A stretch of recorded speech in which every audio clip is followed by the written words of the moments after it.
না বেজার হয়ে যায়, ওই কাজ কোনদিন মুসলমান করতে পারে না, কোনো ঈমানদার ব্যক্তি করতে পারে না।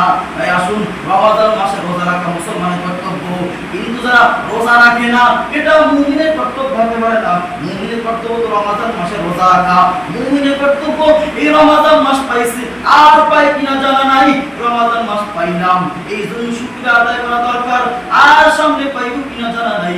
কিন্তু বান্দা এই রমাদান পাওয়ার পর অনেক বান্দা আছে রোজা রাখে না, সারাদিন দুনিয়ার চিন্তা, দুনিয়ার গরু ছাগল, দুনিয়ার ব্যবসা, দুনিয়ার চাকরি, এই টাকা পয়সা কোনো কাজে আসবে না কবরের ভিতর। আরে দুনিয়ার যিনি বাদশা ছিলেন, সারা দুনিয়ার বাদশা, নাম কি বাদশা সিকান্দার, সারা দুনিয়ার বাদশা বাদশা সিকান্দার, ওই বাদশা সিকান্দার মৃত্যুর আগে তার ভক্তদের বললো, ও ভক্তরা, ও প্রজারা, আমি দুনিয়ার বাদশা, আমার টাকার কোনো অভাব নাই, পয়সার কোনো অভাব নাই, স্ত্রীর কোনো অভাব নাই, বাড়ি গাড়ির কোনো অভাব নাই। তবে শোনো ভক্তরা, আমি যখন দুনিয়া থেকে বিদায় নিব তখন কাপড়ের ভিতর থেকে, খাটের ভিতর থেকে দুইটা হাত পাই কিনে দেবা আর সারা দুনিয়ার বাদশার মধ্যে আমাকে ঘুরাবা।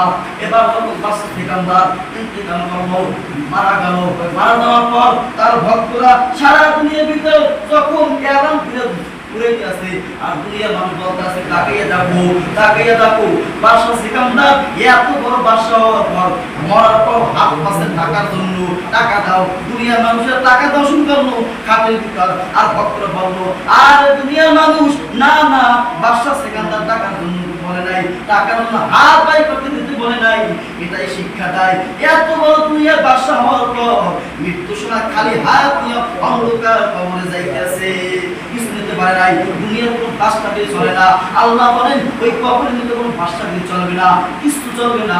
এই বান্দা কি এই জন্য পয়গম্বর তার মেয়ে জাগার গোশা কলিজার টুকরা ফাতেমা রাদিয়াল্লাহু তাআলা আনহা কে নবী বারবার বলতেন, ও ফাতেমা কবরে দিয়ে বলবা আমার পিতা ছিল মুহাম্মদ, আমার পিতা নবীজি, কোনো কাজ হবে না। আমার সাথে ছিল আলী, আমার সাথে ছিল হাসান হুসাইন, কোনো কাজ হবে না। ও ফাতেমা নিজ ইবাদত আল্লাহকে করো, আল্লাহ যদি সন্তুষ্ট না করিয়া কবরে যাও, ফাতেমা কবর কোনো কাজ হবে না। আমার নাম বলবা কোনো কাজ হবে না, মাটি তোমার কথা শুনবে না, মাটি তার সাথে সে ব্যবহার করবে যে আল্লাহকে সন্তুষ্ট করিয়া নবীকে সন্তুষ্ট করিয়া যাইবে। রমাদান পাওয়ার পর কোন কাজ আল্লাহ সন্তুষ্ট হয়, কোন কাজ আল্লাহ বেজার হয়, এটা যে করে যাইবে আল্লাহ পায় কবর ভিতর যখন বান্দা যাইবে বিনা হিসাবে জান্নাতে যাইবে। এই জন্য কবর প্রতিদিন ডাকে, ও দুনিয়ার মানুষ এই কবর আসার আগে সাবধান, হুশ থাকিয়ে কবর আসিও, খাঁটি মুসলমান হইয়া কবর আসিও। ওই কবরে যে দেখে হইবা দুনিয়ার কোনো কাজ আসবে না, নেক আমল ছাড়া বিন্দু থেকে বিন্দু কোনো কাজ আসবে না। আরে বান্দা দুনিয়া চিন্তা করেন, মৃত্যু